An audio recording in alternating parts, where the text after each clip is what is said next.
Greetings gamers, I'm Ian Higton from Eurogamer and this is Eurogamer's top 50 games of the generation. 40 of Eurogamer's contributors, past and present, were asked to nominate 5 games in some form of preferential order and the votes were then totted up. Simple and scientific indeed, but it's not a definitive list. These are the titles Eurogamer as a collective group have enjoyed the most over this generation. I'm sure you guys will find plenty to disagree with and pick out loads of games you think were unfairly missed, but that's all part of the fun, right? Let us know your games of the generation in the comments section below. I've listed the rules in the video description so you know exactly what platforms you can choose from. Maybe you've seen some of our daily countdown videos already. Maybe you haven't. Well, this video is the full countdown from number 50 all the way to number 1. So as we enter the dawn of a new gaming era, sit back, relax and enjoy the ride and the rose-tinted memories of gaming wonders gone by as I show you Eurogamer's top 50 games of the generation. Coming in at joint 45th is Yakuza 4. This organised crime 'em up RPG is set in a fictionalised yet incredibly detailed and realistic recreation of Shinjuku's red light district, and it features so many cutscenes it would make even Metal Gear Solid 4 commit Yubitsume. Another entry at 45 is The Witcher. Geralt's PC-based adventure only managed to get 7 out of 10 in the official Eurogamer review, but that didn't stop The Witcher casting a spell on us all and gaining its place in the charts. Super Meat Boy splats into joint 45th. This uber-addictive platformer plays brilliantly and its gameplay has often been compared to such giants as Super Mario World. But boy is it hard. So hard that I literally threw my joypad at the wall while playing it. Cost me 25 quid to get a new one off eBay, it did. 45's alive again, but this time it's been left for dead by Valve's supreme zombie shooter. It's fast, it's scary, and played with a bunch of mates is one of the best multiplayer experiences you could get this generation. Merry Christmas. In at number 45 is Far Cry 3, and you're going to have a brody good time in this sequel which is vastly superior to the series' previous outings. See what I did there? One weapon won't get you very far. I use assault rifles for general purpose. Dragon Quest IX is the last entry in at joint 45th, but it's the first game in the series to introduce local multiplayer and spawning enemies. If you still have a DS and love RPGs, I suggest you embark on a quest to track this one down. Number 37 in the charts is filled by not one game but a whole series. FIFA remains the most popular footballing series around, and if you love playing with balls, chances are you've tackled at least one FIFA game this generation. Also in at 37 is this super wacky rhythm action game for the Nintendo DS. It's oh man, I'll just let this guy tell us. Oh, thanks. Scratching its way into joint 37th is Activision's DJ Hero, which is almost the most fun you can have on your own in a bedroom with a big lump of shaped plastic. But not quite.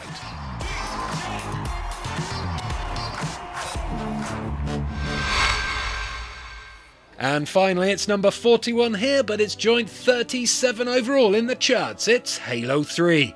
Gravel-voiced Master Chief's third outing, but his first appearance on the Xbox 360. Can 343 Industries top Bungie's beauty in the next generation?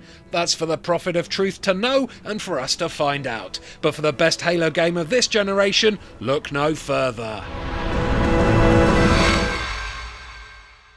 Burning rubber into joint 37th in our charts is Burnout Paradise. Criterion's crash-worshipping racer provides demented arcade thrills as it dumps you in the middle of 250 miles of open world and tells you to get on with it. Kablah! Also in at number 37 is Geometry Wars Retro Evolved. Widely regarded as the best Xbox 360 launch title ever, this colourful twin-stick shooter has earned a place in our hearts and a place in our games of the generation.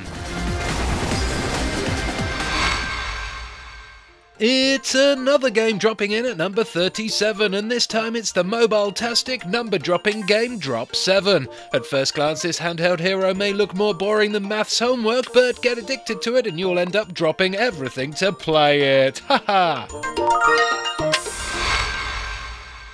Hello! The final game in at joint 37 in our charts is none other than Grand Theft Auto 4. When you weren't being forced to take your stupid fat cousin out bowling, Nico Bellic's adventure in Liberty City was the most detailed and innovative open-world game of its time. Project Gotham Racing 4 has nothing to do with Batman, but it does have something to do with scintillating arcade racing. Bizarre Creations took its successful PGR formula and fine-tuned it to make this unmissable slice of racing action, which has parallel parked flawlessly into number 33. In at joint 33rd is Tokyo Jungle, a game where you can make a giraffe fight a bear. Really? I don't think you can get any better than that. In fact, I don't know why this isn't a number 1.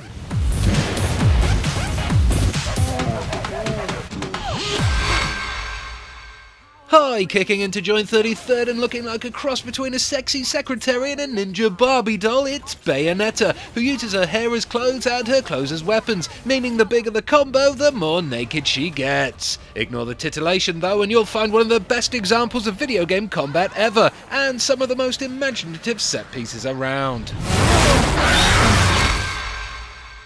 At joint 33rd in our charts, XCOM Enemy Unknown is anything but unknown. XCOM fans were right to get angry when they saw their beloved franchise get turned into the shooter that became known as the Bureau. But Firaxis treated the hardcore ride with XCOM Enemy Unknown, a faithful recreation of the original turn-based gameplay style, which added so much more depth and flavour to the world. BioWare's fantasy RPG Dragon Age Origins wasn't dragging its feet when it muscled its way into the halfway point of our charts at number 25. This impressively detailed and immense RPG includes sex, violence and beards, as every good video game should. Bioshock Infinite has caused quite a bit of controversy over the last few months, with many journalists and gamers taking to the Twitters to fight over who can be the one to hate Ken Levine's lighthouse-loving masterpiece the most. Well, we thought it was amazing and worthy of a 10 out of 10, so here it sits at joint 25th in our top 50 games of the generation. So there. Head-banging its way into joint 25th is Rock Band from Harmonix. Rock Band has been responsible for some of the best 4 players on one-screen multiplayer since GoldenEye, but it's also guilty of cluttering up millions of homes with loads of awkwardly shaped plastic peripherals. Shuffling into joint 25th is DayZ, the uber-popular hardcore zombie survival mod for Arma 2. It's laggy, glitchy, and it's hammered by hackers, but when it's at its best, it's an absorbing and at many times terrifying gaming experience that's in a league of its own.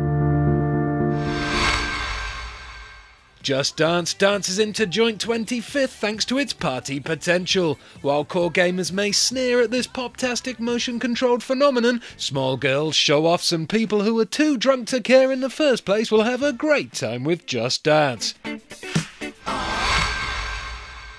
In at joint 25th and managing to fit more emotion into one heartbreaking scene than every David Cage game put together, The Walking Dead is a triumph of storytelling in video games. It may not be much to look at, but Lee and Clementine's struggle to survive will stick with you long after you've forgotten about that scene where Ellen Page sits on a toilet in Beyond Two Souls. Monster Hunter Freedom Unite isn't a game for everyone, but if you have patience, persistence and love battering dinosaurs around the noggin with comedically large swords, you too could learn how to be a true monster hunter. Proudly sat at joint 25th, this is one of the most rewarding opportunities in gaming, but only if you can get past the brutal learning curve. It's time to talk Warhawk as we say goodbye to position 25 with this final entry.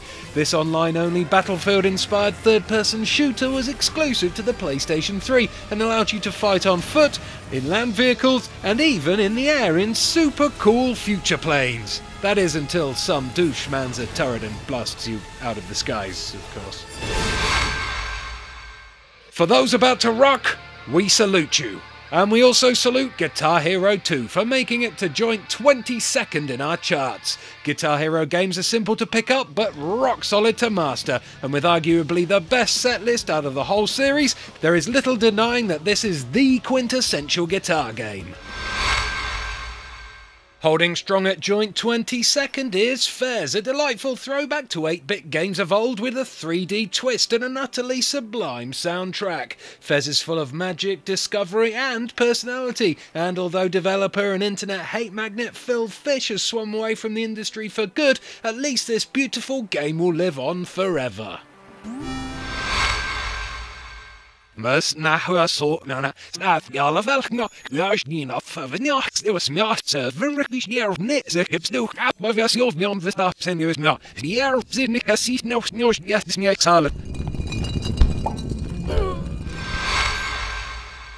The second chapter in truth-embellishing celebrity developer Peter Molyneux's Fable series, Fable 2, sits alone on the throne as the only entry in at number 21.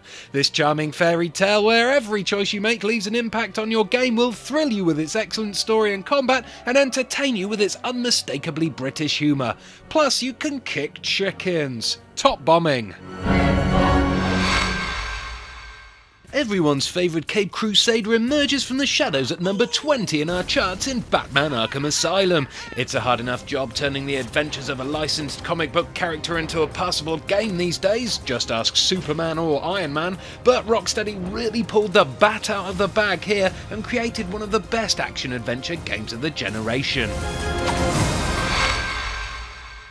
Morrow winding its way into joint 17th is Bethesda's staggeringly ambitious and incredibly immersive RPG, The Elder Scrolls Oblivion. Hundreds of hours worth of adventure await you in the land of Cyrodiil as you track down the heir to the throne of Tamriel without being distracted by the countless side quests and activities. Also, it has Patrick Stewart in it. And Sean Bean.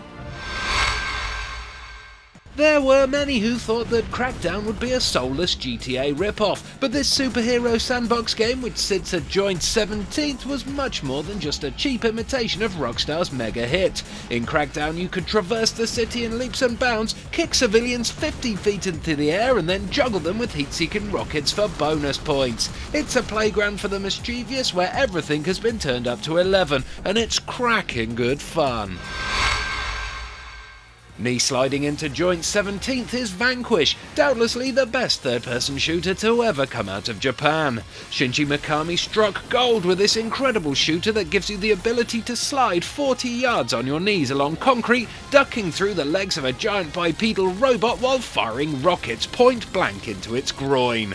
Nuff said. What can be said about Minecraft that hasn't been said a million times before? Number 16 in our charts is currently one of the biggest games in the world. It's made its creator Notch a multi-millionaire and it's launched the careers of countless YouTube celebrities. If you've never heard of Minecraft before, then you're probably watching this video by mistake. The whole Mass Effect trilogy gets its own slot at joint 14th. It had its fair share of criticisms, sometimes to do with gameplay, many times to do with story choices, but that didn't stop whoever played the series falling in love with the many wonderfully realised characters who joined Commander Shepard on the bridge of the Normandy. Let's finish this. Breaching and clearing its way into joint 14th is Call of Duty 4 Modern Warfare. It's the game that single-handedly killed the FPS equals World War II genre and made everyone go all modern. It represents the franchise's highest point, with every following game only able to mimic or add tiny tweaks to the spectacular cinematic action of the campaign and the legendary multiplayer elements, rather than vastly improve on them. Here it is at 13, it's the Elder Scrolls Skyrim. It's so big, there's some snow, and a dragonborn too. It's an immense RPG with so much to do. Even though some might say that the combat is poo, that's okay, it's still cool. Watch as I stab a dude. In at joint 11th in our charts is BioShock, one of the most immersive gaming experiences in our beloved medium. Who could forget the first time they entered Rapture from the lighthouse in the middle of the ocean? No one, that's who, because a game as atmospheric as BioShock lives with you forever. Our final entry in at joint 11th is the bleak and brutal action combat RPG Demon's Souls. There is no compromise with this game. If you die, you start at the beginning. You either get better or you get nowhere. You can learn to love Demon's Souls like few other games in the world, but only if you're prepared to give yourself over to it.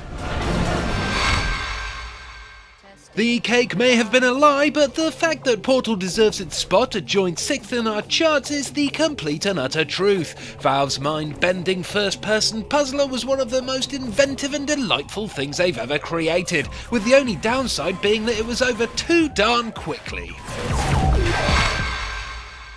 Also in at number 6 is The Last of Us, Naughty Dog's masterful survival horror game which traded the cheesy one-liners and the over-the-top gunplay of the Uncharted series for a dark, emotional storyline and some incredibly tense stealth-based gameplay. Not only that, but it also included one of the freshest, most compelling multiplayer experiences we've seen for a long time. Good dog. Taking a relaxed stroll into joint 6th position is That Game Company's Journey, a brilliant and beautiful game that goes against the grain and makes gamers hold hands and help each other rather than shoot each other in the face. With no choice in who you encounter and no real way to communicate other than a simple button press which lets your characters sing to each other, this game is all about trust and companionship, and you'll be hard pressed to find a more moving experience. The moment you step out of the vault and gaze across the irradiated landscape of Bethesda's post-apocalyptic masterpiece Fallout 3 has to be one of the standout moments in gaming this generation. It's a thrilling, all-consuming experience that will absorb you for weeks. Whether you're attracted by the action, the adventure, or the role-playing, you'll fall in love with the relentless excitement, incredible atmosphere, sense of place and sheer choice, and it's well worthy of joint 6th in our charts. 100 hands slapping its way into joint 6th is Street Fighter 4. Like all the best fighters, it's easy to pick up and play, yet near impossible to master, and as a result it is in almost every way that matters the perfect Street Fighter. How do you do, Ken? In at number 5 is World of Warcraft, a game which ruined countless lives, marriages and careers thanks to its utter heroin-like addictiveness. So large is the popularity of the game, it's even left its mark on popular culture, famously appearing in that South Park episode where Cartman does a poo in a bucket. It's John Marston's Western Wonderland Red Dead Redemption in at number 4 in the charts. Rockstar's open-world cowboy simulator successfully reclothed the GTA framework in leather chaps, replaced all the cars with hosses, and in doing so created an exciting, distinct and expertly realised scenario. Yeehaw, Grandpa! Spelunky is a game that everyone at Eurogamer is digging, and it spelunked itself down at number 3 in our charts. Described by most of us here as the perfect platformer, Spelunky's fiendishly hard procedurally generated levels mean you never play the game the same way twice. You'll never die the same way twice either, and believe me, you'll be dying a hell of a lot. Thankfully, the game is so well balanced and it controls like a gem, meaning deaths are always down to player error, not the game. Spelunky really is the jewel in the crown of indie games. Ha ha ha! Dark Souls rears its bastard hard head at number 2 in our games of the generation. If its predecessor Demon's Souls was purgatory, Dark Souls is a descent into hell. From Software's follow-up to its celebrated dark fantasy ordeal is even harder, even more remorseless and bleak, but for those who can stomach this kind of punishment, the overall experience is even more rewarding.